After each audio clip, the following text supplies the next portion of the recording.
ವೇದಿಕೆ ಮೇಲೆ ಆಸರಾದಂಥ ಪ್ರಾಂಶುಪಾಲರಿಗೆ ಹಾಗೂ ಗೌರವಾನ್ವಿತ ಶಿಕ್ಷಕರಿಗೆ ಹಾಗೂ ನನ್ನ ಆತ್ಮೀಯ ವಿದ್ಯಾರ್ಥಿಗಳಿಗೆ ಈ ಬೆಳಗಿನ ಶುಭೋದಯದ ವಂದನೆಗಳನ್ನು ತಿಳಿಸುತ್ತಾ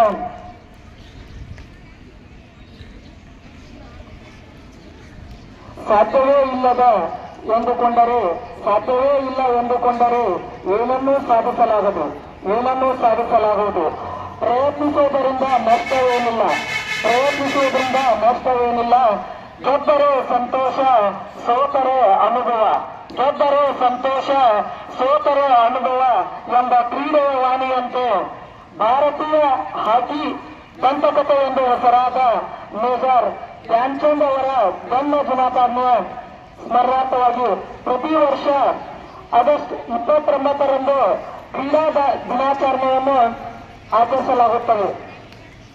ಕ್ರೀಡೆಗಳ ಮಹತ್ವದ ಬಗ್ಗೆ ಜಾಗೃತಿ ಮೂಡಿಸುವುದು ಮತ್ತು ದಿನನಿತ್ಯದ ಜೀವನದಲ್ಲಿ ದೈಹಿಕವಾಗಿ ಸಕ್ರಿಯವಾಗಿ ರಾಷ್ಟ್ರೀಯ ಕ್ರೀಡಾ ದಿನದ ಪ್ರಾಥಮಿಕ ಧ್ಯೇಯವಾಗಿದೆ. ಒಬ್ಬ ವ್ಯಕ್ತಿಯನ್ನು ದೈಹಿಕವಾಗಿ ಮತ್ತು ಮಾನಸಿಕವಾಗಿ ಆರೋಗ್ಯವಾಗಿರಲು ಕ್ರೀಡೆಯು ಬಹಳ ಮುಖ್ಯವಾಗಿದೆ. ಹಾಗಾಗಿ ಯುವಕರನ್ನು ಮತ್ತು ಶಾಲಾ ಮಕ್ಕಳನ್ನು ಕ್ರೀಡೆಯತ್ತ ಆಕರ್ಷಿಸಲು ಭಾರತ ಸರ್ಕಾರವು ಪ್ರತಿ ವರ್ಷ ಆಗಸ್ಟ್ 29ರಂದು ರಾಷ್ಟ್ರೀಯ ಕ್ರೀಡಾ ದಿನವನ್ನು ಆಚರಿಸಲಾಗುತ್ತದೆ. ಅದೇ ರೀತಿಯಾಗಿ ರಾಷ್ಟ್ರೀಯ ಕ್ರೀಡಾ ದಿನವನ್ನು ರಾಷ್ಟ್ರೀಯ ಕ್ರೀಡಾಪಟುಗಳಿಗೆ ಸಮರ್ಪಿಸಲಾಗುತ್ತದೆ. ಆಗಸ್ಟ್ 29ರಂದು ಜನಿಸಿದ ಧ್ಯಾನ್ಚಂದ್ ಅವರ ಹಾಕಿ ಕ್ರೀಡೆಯ ಇತಿಹಾಸದಲ್ಲಿ ಅತ್ಯಂತ ಶ್ರೇಷ್ಠವಾದ ಹೆಸರನ್ನು ಮಾಡಿದರು.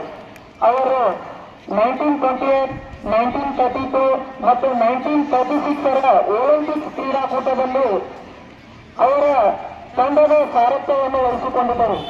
ಆ ತಂಡದಲ್ಲಿ ಚಿನ್ನದ ಪದಕವನ್ನು ಸಹಿತ ಭಾರತಕ್ಕೆ ತಂದುಕೊಟ್ಟರು. ಅದು ಹೆಮ್ಮೆಯ ವಿಷಯವಾಗಿದೆ. ಅವರನ್ನು ಹಾಕಿ ಲೋಕದ ಮಾಂತ್ರಿಕ ಅಥವಾ ಮ್ಯಾಜಿಷಿಯನ್ ಎಂಬ ಬಿರುದನ್ನು ಸಹಿತ ಪಡೆದಿದ್ದರು. ಅದೇ ರೀತಿಯಾಗಿ ಕ್ರೀಡೆಗಳು ಹೇಗೆ ಜನರನ್ನು ಒಂದುಗೂಡಿಸುತ್ತವೆ ಹಾಗೂ ಪರಸ್ಪರ ತಿಳುವಳಿಕೆ ಮತ್ತು ಸಹಕಾರವನ್ನು ಬೆಳೆಸುತ್ತದೆ ಮತ್ತು ಗಡಿಗಳನ್ನು ಮೀರಿ ಬಲವಾದ ಸಮುದಾಯಗಳನ್ನು ನಿರ್ಮಿಸುವಲ್ಲಿ ಸಹಾಯ ಈ ಕ್ರೀಡೆ ಮಾಡುತ್ತದೆ. ಅದೇ ರೀತಿಯಾಗಿ ರಾಷ್ಟ್ರೀಯ ಕ್ರೀಡಾ ದಿನವು ಕೇವಲ ಆಚರಣೆ ಅಷ್ಟೇ ಆಗಲಾರದೆ ನಮ್ಮ ಜೀವನವನ್ನು ಹೇಗೆ ಸಮೃದ್ಧಗೊಳಿಸುತ್ತದೆ ಮತ್ತು ನಮ್ಮನ್ನು ಹೇಗೆ ಸಮುದಾಯವಾಗಿ ಹೇಗೆ ಒಗ್ಗೂಡಿಸುತ್ತದೆ ಎಂಬುದನ್ನು ನೆನಪಿಗೆ ತರುವಂತೆ ಈ ದಿನವಾಗಿದೆ. ಈ ವಿಶೇಷ ದಿನದಂದು ರಾಜ್ಯಾದ್ಯಂತ ಹಲವು ಕ್ರೀಡಾ ಸಂಬಂಧಿತ ಕಾರ್ಯಕ್ರಮಗಳನ್ನು ಆಯೋಜಿಸಲಾಗುತ್ತದೆ.